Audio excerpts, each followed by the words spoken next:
وہ 4-5 وجوہات آپ کے سامنے رکھتا ہوں، کیونکہ بہت سے لوگ یہ سوال کرتے ہیں نا، ہم کسی مشکل سے گزر رہے ہیں، اور مشکل آپ کو پتہ ہے زندگی میں آزمائشیں اور مشکلات یہ تو پارٹ آف دا پیکج ہے.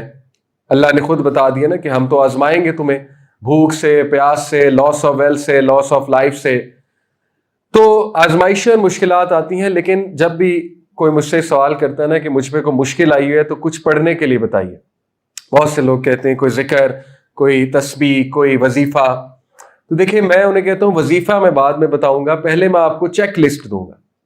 وہ چیک لسٹ دیکھنا بہت ضروری ہے، کیونکہ مشکلات سے فائدہ اٹھانا، ان سے اخذ کرنا کہ یہ مشکلات آئی کیوں ہیں اور یہ مشکلات مجھے کیا سکھا رہی ہیں، یہ اصل ذہانت ہے.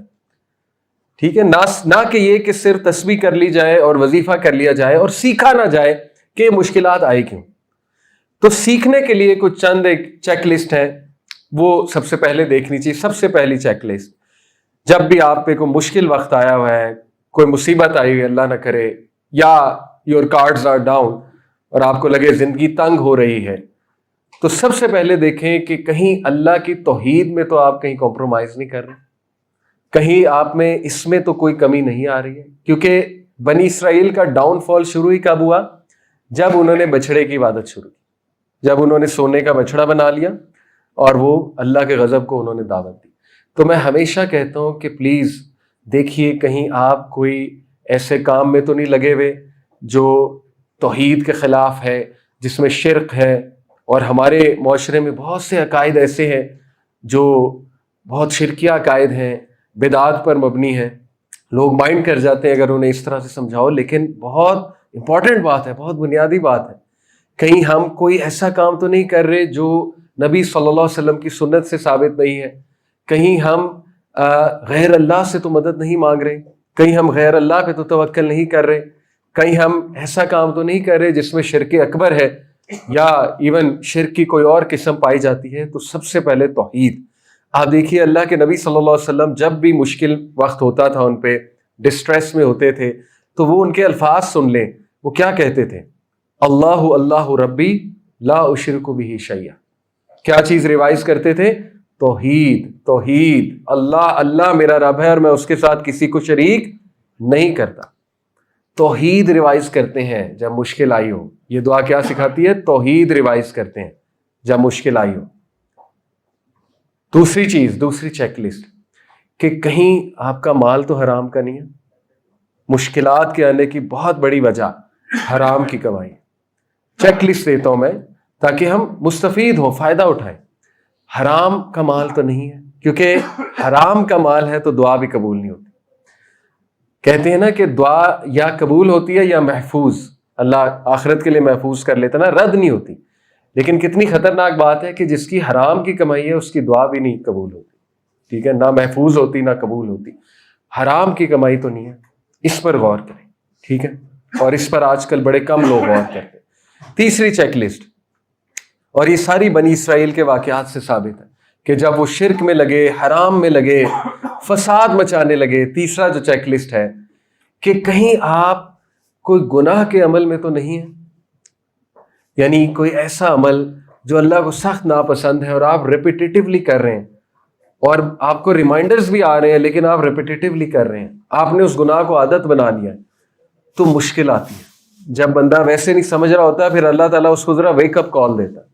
تو کہیں ایسا تو نہیں ہے، کوئی گناہ کے عمل میں مستقل تو نہیں لگے ہوئے. ایک ہے کہ مومنٹ آف ویکنس میں سلپ ہو جانا، وہ ہم سب سے ہوتا ہے، ہم سب انسان.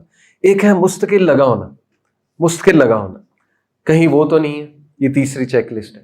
چوتھی چیک لسٹ ہے کہ اللہ کے جو احکامات ہیں، جو اللہ نے کام کرنے کے لیے بتائے ہیں، جو اللہ کے حکم ہے، اللہ کا حکم ہے، کہیں اس میں تو کمی نہیں آ رہی. کیونکہ مشکلات آنے کی بہت بڑی وجہ یہ بھی ہوتی ہے کہ انسان بیسک احکامات پہ عمل نہیں کر رہا ہوتا. مثال کے طور پہ نماز پڑھنا، فرض نماز ادا کرنا کتنا بیسک حکم ہے، کتنا بیسک حکم ہے. فرض نماز جو شخص ادا نہیں کر رہا، آپ مجھے بتائیں اس کو وظیفہ کیا فائدہ دے گا؟ اگر اس کو وظیفہ بتا بھی دیا جائے، اس کو کوئی ذکر بتا دیا جائے، اگر وہ فرض نماز نہیں ادا کر رہے تو پھر کیا مقصد ہے؟ پھر مشکل سے سیکھا تو نہیں. اسی طرح اللہ سبحانہ و تعالیٰ نے حکم دیا ہے خواتین کو پردے کا حکم دیا ہے. اللہ تعالیٰ نے مردوں کو بہت سے احکامات دیے ہیں، تو کیا ان احکامات پہ عمل ہو رہا ہے؟ کہیں کمی تو نہیں آ رہی؟ یہ دیکھنا چاہیے جب مشکل آئے. اور 5ویں چیک لسٹ جو ہے کہ حقوق العباد میں تو کہیں کوتاہی نہیں ہو رہی. کسی کا دل تو نہیں دکھایا ہوا، کسی کے ساتھ سختی تو نہیں کی ہوئی، کسی کی زندگی تو عذاب نہیں بنائی ہوئی. آپ دیکھیں بنی اسرائیل نے جب فساد شروع کیا، آپس میں قتل و غارت شروع کی، ایک دوسرے کے حقوق ضمن کرنا شروع کیے، کتنا برا ڈاؤن فال آیا انہیں. تو یہ 5 چیک لسٹ جو ہے ہمیں سیکھنا چاہیے. جو واقعات ہیں یہ واقعات ہمیں سکھاتے ہیں کہ قوموں کا ڈاؤن فال تب ہوتا ہے جب ان سے موٹی موٹی یہ 5 مسٹیکس ہوتی ہیں، اور بھی بہت ہیں، موٹی موٹی بات کر رہا ہوں. نمبر 1 توحید میں کمی، شرک. ٹھیک ہے، یہ چیک کرنا چاہیے کہ کہیں غلط عقائد کی وجہ سے تو ہم پہ مصیبت نہیں آئی ہوئی، مشکل نہیں آئی ہوئی. لیٹس ریوائز آر توحید، اپنی توحید کو خالص کرتے ہیں، اپنی توحید کو ریوائز کرتے ہیں. نمبر 2 کہ حرام کی کمائی تو نہیں ہے، کہیں سے حرام تو نہیں آ رہا ہے، کیونکہ اس کے برے اثرات ہوتے ہیں. نمبر 3 کہیں کوئی ایسا کام مستقل تو نہیں میں کر رہا جس میں اللہ کی ناراضگی ہے. مستقل تو نہیں ناراض کیا وہ اللہ کو. اگین کلیئر کر رہا ہوں، مومنٹ آف ویکنس میں سلپ ہو جانا وہ ایک الگ بات ہے، وہ ہم سب سے ہوتا ہے، لیکن مستقل ایک گناہ کرنا تو اس پر غور کرنا چاہیے. نمبر 4 اللہ کے جو احکامات ہیں، جو اللہ نے حکم دیے ہمیں کرنے کے لیے، کہیں ان میں تو کمی نہیں آ رہی. اور نمبر 5 کہ حقوق العباد میں تو کہیں کمی نہیں آ رہی، کہیں کسی رشتہ دار کا تو دل نہیں دکھایا ہوا، کہیں کسی کا حق تو نہیں مارا ہوا. دیکھیں ایک بندہ، اس نے بہنوں کو وراثت نہیں دی، اس کو وظیفہ کیا افیکٹ کرے گا؟ اس کو وظیفہ بتا کے ہم نے کیا کرنا ہے؟ اتنا بڑا حق اس نے مارا ہوا ہے. تو اللہ نے کہا نا کہ جو کوئی بھی میری وحی سے، میری انسٹرکشن سے آراز کرے گا، وَمَنْ عَارَضَ عَنْ ذِكْرِي فَإِنَّ لَهُ مَعِيشَةً ضَنْكَ، جو کوئی بھی میری انسٹرکشن سے آراز کرے گا، سورہ طٰہٰ کی ہے فَإِنَّ لَهُ مَعِيشَةً ضَنْكَ، اس کی زندگی ہم تنگ کر دیں گے، اس کی زندگی میں مشکلات ہوں گی. تو زندگی جب تنگ ہوتی ہے تو سب سے پہلے یہ چیک لسٹ سامنے لانی چاہیے. اس کے بعد جو ہے وہ انشاءاللہ وظیفہ بھی افیکٹ کرے گا. اس کے بعد انشاءاللہ تعالیٰ جو بھی آپ اللہ سے دعا کریں گے وہ ضرور اللہ تعالیٰ قبول بھی کرے گا، آسانی بھی پیدا کرے گا. تو ہمیں پرانی قوموں سے سیکھنا چاہیے. اللہ تعالیٰ ہمیں سیکھنے کی توفیق عطا فرمائے اور ہم سب کی زندگیوں میں آسانی دے، عافیت دے. اور آپ سب کے لیے میں دعا گوں اللہ تعالیٰ آپ کو حیاتاً طیبہ دے. جزاکم اللہ خیر. سبحانک اللہم و بحمدک، اشہد ان لا الہ الا انت، استغفرک و اتوب الیک. والسلام علیکم ورحمۃ اللہ وبرکاتہ.